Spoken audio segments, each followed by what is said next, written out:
सुमिरत नर पावहि भव थाहा, सुमिरत नर पावहि भव थाहा। कलयुग करिय है परम प्रतापा, मानस पुण्य हो ही नहीं पापा। नाम आधार है, भजने से कल्याण होगा। सबसे बड़ा प्रताप इस कलयुग में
श्रीधर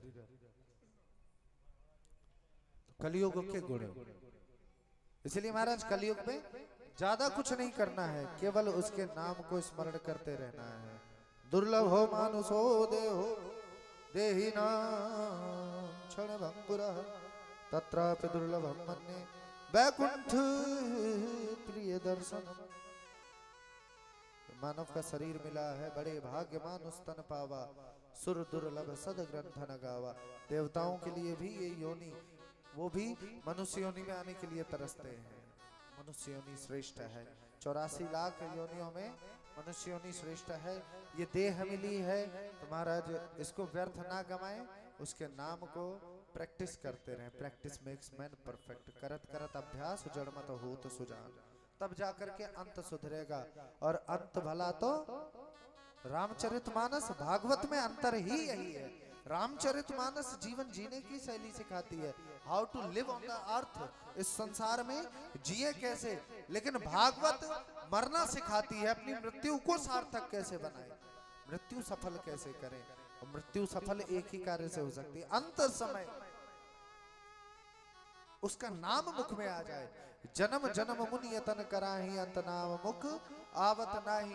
अंत में नाम जिसने गा लिया उसका जीवन श्रेष्ठ है। इसी के साथ महाराज अब एक बार हम सभी लोग, आपने इन 7 दिनों में जो सुना है उसका एक संक्षिप्त वर्णन हम लोग श्रवण करेंगे, जो कि एक सारणी के रूप में होगा। एक बोलते हैं ना सम्मरी, फुल चैप्टर के बाद अब ये एक सम्मरी है जो लास्ट में अभी तक सुनाया गया उसके विषय में है। इसीलिए कहते हैं लास्ट के दिन, विश्राम के दिन आने का यही फायदा है, सारांश बताया जाता है। तो एक सम्मरी है, छोटा सा सूक्ष्म रूप से भगवत दर्शन। ध्यान से सुने, जल्दी जल्दी बोलेंगे, बहुत ज्यादा है।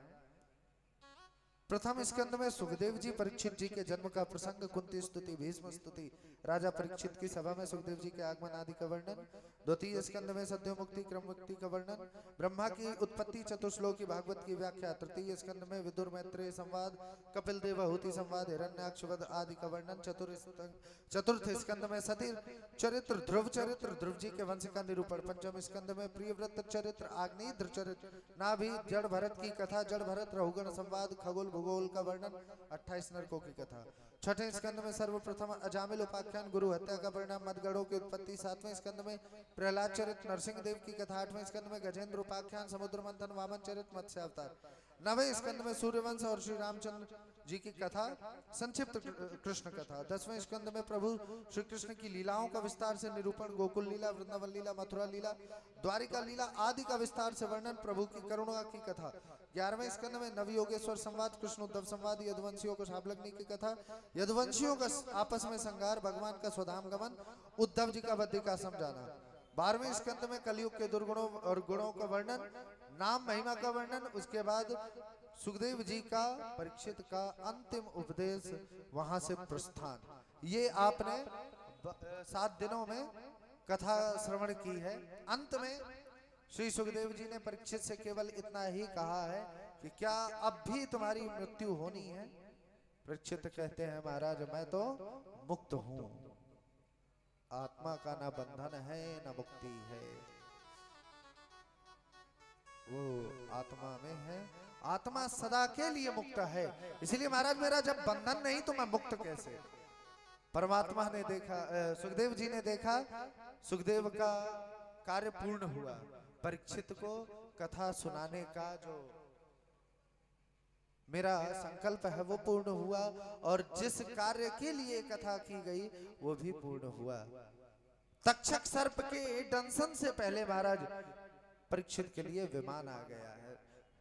सर्प ने तो केवल शरीर को डसा है। इसलिए अंतिम में मेरे साथ सभी लोग मिलकर के श्लोक बोलेंगे, साथ ही साथ हाथ जोड़ करके आंखें बंद करें, साथ में ये श्लोक बोलें।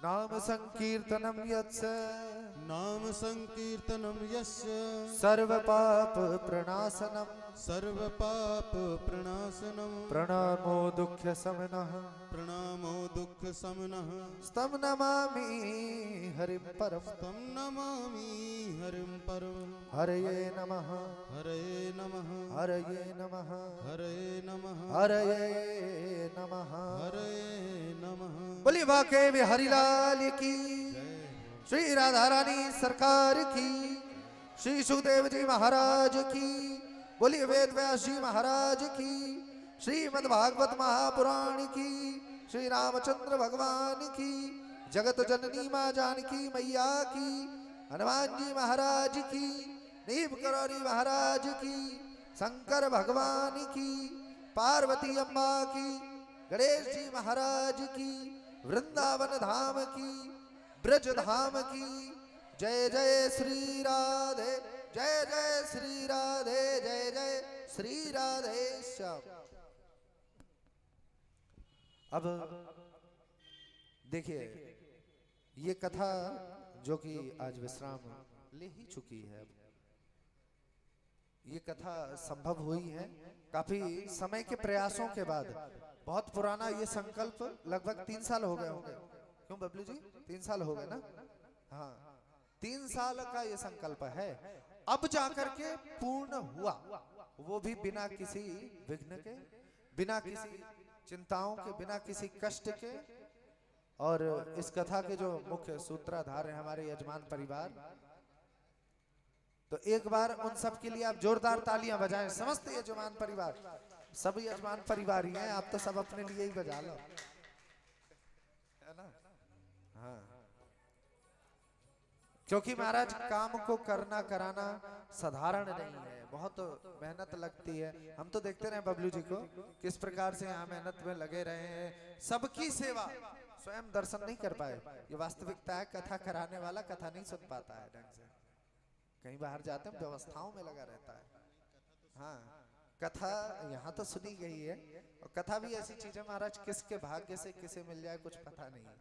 कथा आप करा रहे हो, न जाने किस किस के कान तक जा रही होगी, तो भाग्य का विषय है, किसके भाग्य से किसे मिल जाए कथा, कुछ पता नहीं होता है, कब कौन कहां से आ जाए कथा सुनने। तो आप सबकी मेहनत को प्रणाम करते हुए, इसके बाद इस आश्रम के मुख्य पीठाधीश्वर महाराज जी को बारंबार धन्यवाद तो नहीं दे सकते महाराज, ये तो कृपा का अपमान होगा उनके, है ना? धन्यवाद देना उनकी कृपा का अपमान है। तो एक बार उनके लिए जोरदार तालियां बजाओ महाराज। उनके स्वभाव को आप देख रहे हैं और उनके स्वभाव से परिचित हैं, उनके लिए तो धन्यवाद है ही है। साथ में जो इस प्रांगण में मुख्य रूप से सारा कार्यभार देख रही है, हाँ, हमारी आंटी जी हैं यहाँ, जो माता जी हैं, हाँ, श्रीमती सुनीता शर्मा जी, उनका मैंने यहाँ अभी तक महाराज एक तो उनका स्वभाव देखा, ऐसे जैसे भी मैं आपकी कथा से पहले जब यहाँ व्यवस्था देखने के लिए आता था, तब उन्होंने जब पूछा, उनसे मेरी बातचीत हुई, तभी उनके स्वभाव के बारे में पता लगा। तो एक बार उनके लिए जोरदार तालियां बजाएं, उसी सहज स्वभाव से ये कथा संपन्न होने दी। इसके बाद अब अगर बात करें महाराज, तो सबसे पहले देखो कृपा की बात होती है ना, तो पिताजी की कृपा जो आपके सामने दिखी रही है शुरू से लेकर के अभी तक 10 साल हो गए शुरुआत किए हुए, उनके लिए ज्यादा ना बोलते हुए, और उनकी कृपा को धन्यवाद नहीं देंगे, तालियां बजाइए एक बार, है ना। धन्यवाद देके अपमान होता है कृपा का। हाँ, और मैं ज्यादा बोलता नहीं हूँ क्योंकि रोने लगता हूँ ना, अभी पिछली कथा में बहुत ज्यादा रो गया। हाँ, तो इतने में ही संतुष्टि पा करके ताली बजा देते हैं। अब हमारे कुलदीप भैया, शरीर पे मत जाना कोई भी, हाँ ताकत बड़ी खतरनाक है इनकी। ज्यादातर कथाओं में एक सबसे पहली कथा से लेकर के अभी तक साथ बना है, बीच में एक आध बार कभी मजबूर हो करके कोई और आया हो तो बात अलग है, नहीं तो साथ बना हुआ है। और कहीं भी हो मेरी कथा के लिए किसी भी कथा को छोड़ सकते हैं। हाँ, बनाना भी पड़ता है, और रिश्तेदार भी हैं, गांव के रिश्ते से हमारे साले लगते हैं। अच्छा, ये भी बड़ी विचित्र, हम तो जीजा है ही हैं, हमारे पिताजी भी एक रिश्ते से इनके जीजा लगते हैं, मेरे भी साले पिताजी के भी साले। हाँ, गांव के रिश्ते से। हाँ, इसलिए व्यास तो जीजा है ही है। तो एक बार इनके लिए ताली बजाइए महाराज, तबला तो सुना ही है आप लोगों ने। और हमारे छोटू भैया जो कि ये भी चौमुखी कलाकार हैं, पैड देख लो, बांसुरी देख लो, कर्मकांड, कथा भी करते हैं, कथावाचक भी हैं। हाँ, और साथ तो आप लोगों ने देखा ही है, तो एक बार जोरदार तालियां बजाइए छोटू भैया के लिए। इसके बाद अगर चर्चा करें तो हमारे आचार्य जी, जो वो भी चाचा समान ही हैं, उन्हें बोलते भी चाचा ही हैं महाराज। और यहाँ बचपन से हम तो बहुत छोटे छोटे से जानते हैं, तो उनसे काफी कुछ सीखने को भी मिला है। आज भी वो साथ निभा रहे हैं, और उनका साथ रहता है ज्यादातर। नाम अगर देखें तो श्रवण मिश्रा, तो एक बार उनके लिए ताली जरूर बताएं। अब आप लोग तो देखते ही रहे महाराज, सारी व्यवस्था देखना, उनको सुचारू रूप से चलाना बड़ी बात है। हमारे छोटे आचार्य जी प्रथमेश जी, हाँ मस्ती वाले हैं, एक ही गांव से हैं हम दोनों, मेरे गांव से हैं। और एक बात बताऊं, मुझसे 3 साल छोटे हैं ये, मुझसे 2-3 साल छोटे। हाँ, सामने आ जाओ, दिखाओ थोड़ा सा चेहरा मेरा। शौक बहुत है महाराज, रुचि शास्त्र के प्रति, धर्म के प्रति, और महाराज संगीत के प्रति। गायक बहुत अच्छे हैं ये, भजन बहुत अच्छा गाते हैं महाराज। हाँ, कल आपने एक भजन तो शायद रात्रि में सुना ही है। बबलू जी तो रोज शाम को आते हैं ना, हम तबले पे बैठते हैं और हमारे आचार्य जी भजन गाते हैं, बबलू जी रोज सुनने आते हैं कमरे में। तो गायक बहुत अच्छे हैं, मेहनत आपने देखी है। साथ में हालांकि शरीर नहीं था इनका व्रत रहने लायक एक समय का, लेकिन निरंतर साथ दिया इन्होंने। तो एक बार इनके लिए, दोनों के लिए ताली, हमारे छोटे आचार्य के लिए। इसके बाद हमारे साउंड वाले भैया, देखो महाराज हमारी आवाज आप तक पहुंच रही है तो साउंड के कारण, बिना इसके तो काम खराब है। एक सेकंड के लिए लाइट चली जाए वहीं रुक जाते हैं। एक बार साउंड वाले भैया के लिए जोरदार ताली बजा महाराज। उसके बाद हमारे कैमरा वाले भैया, जो कि पहले कुछ दिन तक आप लोगों ने बबलू भैया को देखा है। बबलू भैया अपने परिवार के सहित आए थे, उनकी धर्मपत्नी, उनके बच्चे, लेकिन कुछ दिन यहाँ भ्रमण करने के बाद, कथा का रस लेने के बाद कुछ ऐसा काम पड़ा कि उन्हें जाना पड़ा। उन्हीं के सहयोगी हमारे हिमांशु भैया हैं। एक बार इनके लिए, जिससे आप YouTube में लाइव दिखाए जा रहे हैं, तालियां बजाइए जोरदारी से। अब कौन रह गया? हमारे बंसी भैया। हाँ, झांकी स्वरूप का दर्शन, झांकी लाभ आपको दिया। इतना कथा के बीच बीच लीला का भी जो आनंद आपको रस मिला है, उसके लिए एक बार हमारे बंसी भैया, रामकृष्ण भैया के लिए तालियां बजाएं कहीं भी हो। और एक बार के आग्रह पर, एक बार के निवेदन में दौड़े चले आते हैं, कभी बिना किसी मांग के ये चले आते हैं। तो उनका साथ सदा रहता है हमारे, और हम लोग भी जब भी जरूरत होती है तो बंसी भैया को याद करते हैं। वो कभी अगर कोई मजबूरी ना हो तो वो कभी मना भी नहीं करते। जोरदार तालियां बजाइए महाराज उनके लिए।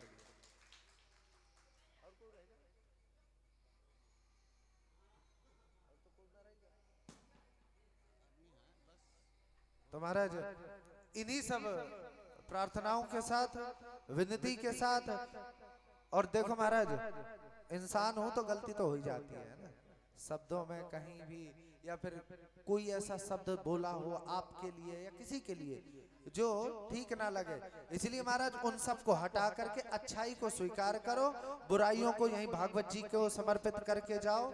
जो जो बुराइयां हैं सब ठाकुर जी महाराज के चरणों में समर्पित करके जाओ, अच्छाइयों को स्वीकार कर लो, और मुझसे जो भी गलती हुई है बालक समझ के, मित्र समझ के क्षमा करते जाना उनको, है ना। गलतियों को मत याद रखना, नहीं तो अगली बार बुलाओगे नहीं, गलतियों को भूल जाना, जो अच्छी चीजें हैं उनको याद रखना। बस एक बार जयकारो जोरदारी तो लगाओ, फिर वाके बाद वाणी है विराम दे।